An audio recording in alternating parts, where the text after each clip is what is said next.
isu apa Habib Maula ni kan. Maula daripada Morocco, Perancis ni kan. Saya nak kasih beberapa irsyad lah ataupun guideline lah, guideline secara umum ya. Kita patut menyayangi keluarga Rasulullah sallallahu alaihi wasallam. Nak pastikan orang tu keluarga Nabi ataupun bukan keluarga Nabi, cara yang diterima pakai secara umum adalah diorang ada rabitah yang menjaga nasab. Okey. Keluarga Rasulullah SAW ni, Syed dengan Syarif ni, diorang ada badan-badan yang menjaga nasab. Okey. So orang awam tak perlu kita kata nak pasti hanya kena buat DNA test. Okey. Mungkin apa yang saya utarakan tu ada hulu sedikit, ada terover, boleh saya kata macam tu. Tapi cukup kepada awam sebab kita nak pastikan macam mana nak pastikan. Kan? So the only way adalah kita rujuk kepada mereka-mereka yang mendakwa pakar nasab dan mereka ada bukti susur galur mereka. Itu satu cara. Jangan senang-senang apabila sesiapa datang kata, oh aku ada sanad kepada Nabi SAW ataupun aku keturunan Nabi. Dengar, dia sebut nama dia bin. Lepas tu yang dengar bukan cek pun, kan? Siapa-siapa pun boleh buat macam tu, kan? Muhammad bin Abdul bin Aziz bin Karim bin Haidar bin semua keluar lah, kan? Orang tak cek pun, bin Aziz semua keluar. Orang awam tu Masya Allah kan, Masya Allah. Lepas tu benda macam ni kena tulis. Sebab dah jauh dengan zaman Nabi. Berapa Ustaz antara kita dengan Nabi? 40 orang ada? Lebih 40 around 40 40 lebih kurang 40. So you have to write it down so people can check. You tak boleh dakwa-dakwi. Dan saya tak kata yang mendakwa ni mesti penipu, tidak. Okay, especially kalau you dakwa you punya sanad ni emas lah dan sebagainya. So wajib sayang, kita kena hormati. Lagi satu tentang mengambil ilmu. Mengambil ilmu ni syarat pertama sekali ambil daripada orang yang alim. Bukan syarat pertama ambil daripada keluarga Nabi. Okey? Alim dulu. Lepas tu kalau dia alim dan dia keluarga Rasulullah SAW, itu kita tinggikan di atas sesiapa sahaja. So syarat dia apa? Kena ada ilmu. Kita kena tanya dia, yes, anta Habib, anta Syarif, anta Sayyid, kan? Siapa guru anta belajar dengan siapa? Anta ke institusi mana? Kan? Siapa kasih endorsement? Kan? Lepas tu kalau dia ada darah Rasulullah, alhamdulillah, lagi tinggi. So masyarakat kita kena beri penekanan kepada ilmu dulu, ketepatan. Jangan hanya kerana lagi satu isu muka handsome. Ini tengok bila Maula ni keluar kan. Saya tak nak kata dia penipu atau bukan penipu Saya tak nak kata. Saya kata cek je dulu. Cek. Hati-hati. Orang sibuk pasal apa? Masya Allah, cicit Nabi, kacaknya bercahaya, macam-macam orang sebut. Cuba bayangkan kalau lepas ni, katalah na'udzubillah, dia didapati sebagai seorang scammer. Orang-orang yang cakap benda tu nak tarik balik tak? Orang yang buat video macam tu akan tarik balik. Ini masyarakat kita punya perangai. Bila dah merepek, lepas tu terbukti salah, dia akan diam. Kan? Dia akan diam. Lepas tu dia kata, ni sangka baik kepada Nabi SAW. Ni sangka baik kepada Rasulullah. Salam. Bahkan ada yang kata, kita sangka baik saja, ambil berkat. Tak kira dia ulama ke bukan ulama, kita ambil berkat. Nak kedepankan seseorang tu sebagai keluarga Nabi, okey. Tapi kalau kamu kedepankan sebagai alim, tu cerita lain. Keluarga Nabi tak semesti alim. Ada je keluarga Rasulullah SAW yang tidak ikut Islam.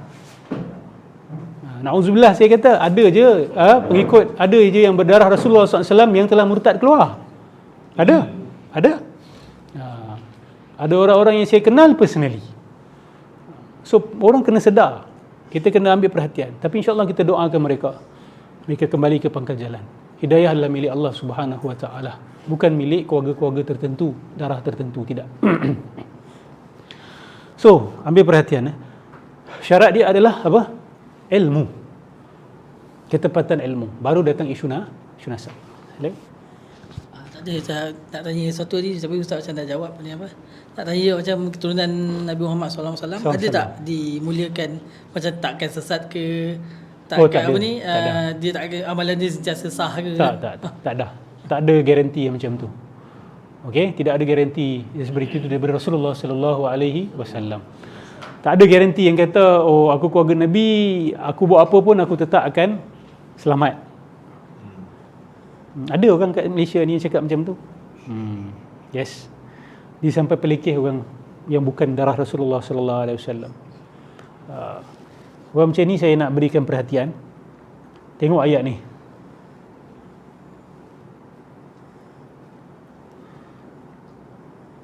Suratul Ahzab ayat 30. Surah 33 ayat 30. Suratul Ahzab ayat 30. Surah 33 ayat 30. Kalau ada orang yang berketurunan Nabi SAW, lepas tu dia tinggi hidung dia, kan, mutakabbir ataupun memandang hina, memandang rendah kepada orang lain, kamu bacakan dia ayat ini. Walaupun ayat ni adalah berkenaan nisa'an Nabi, isteri-isteri Rasulullah SAW, tapi ambil perhatian, bila sebut Ahlul Bait, bila kita sebut Ahlul Bait Rasulullah SAW, keluarga Nabi, yang pertama sekali adalah isteri-isteri Nabi SAW. Okey, itu Ahlul Bait Rasulullah SAW dalam Quran. Okey, bila sebut Ahlul Bait dalam Quran, pertama sekali merujuk kepada isteri-isteri Nabi, barulah kepada yang lain, kepada anak Rasulullah SAW dan sebagainya. Ayat ni, ya nisa'an Nabi, wahai isteri-isteri Nabi, siapa di antara kamu yang melakukan zina, okey, dosa dia akan digandakan 2 kali. Wa kana dzalika 'ala Allah yasira. Tak ada masalah bagi Allah Subhanahu wa taala.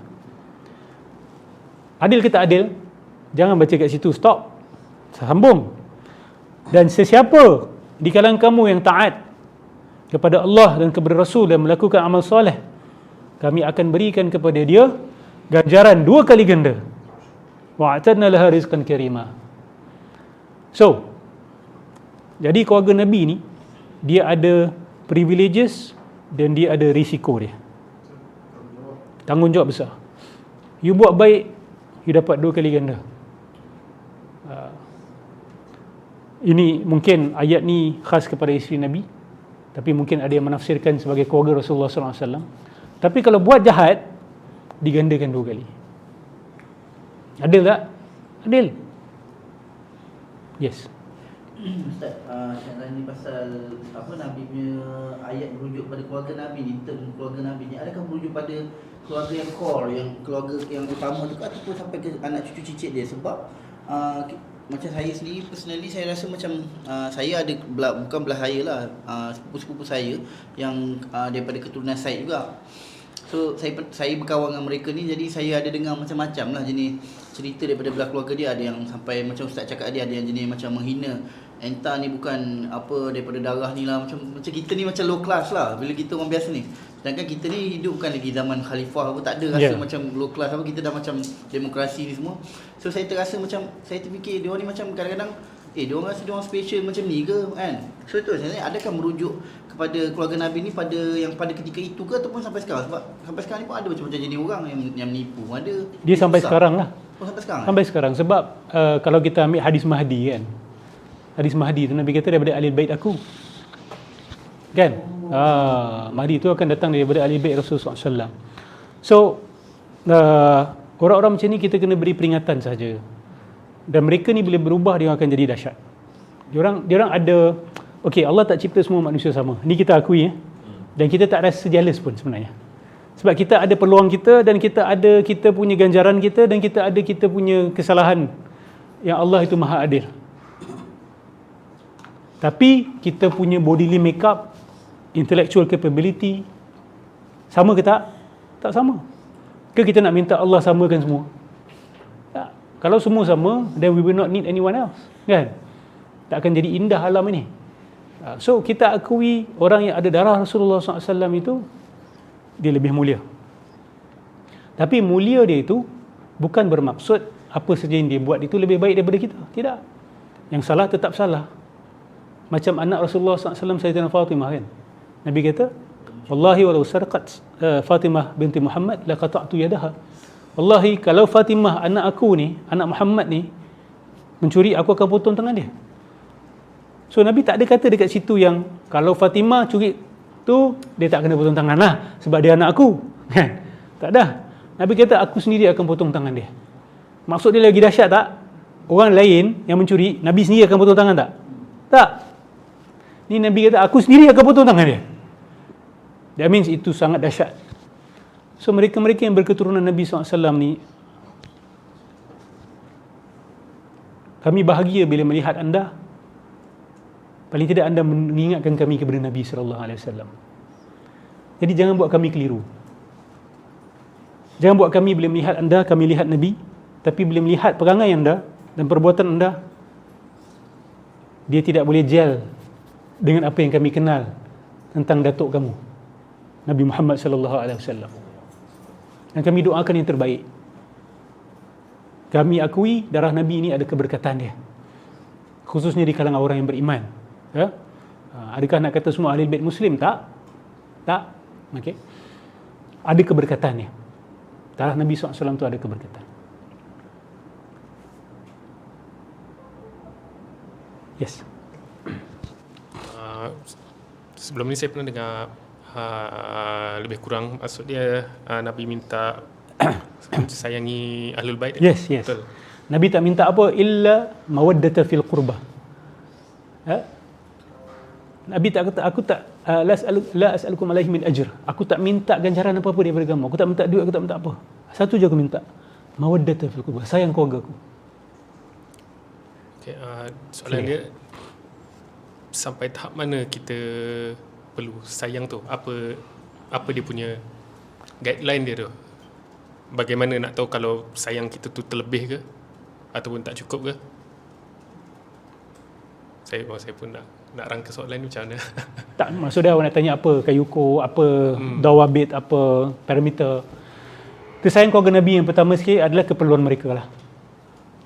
Maksud dia, kalau ada dekat kawasan kita ahli bait Nabi SAW yang miskin, yang hidup susah, yang kita biarkan, kita bantu dia orang.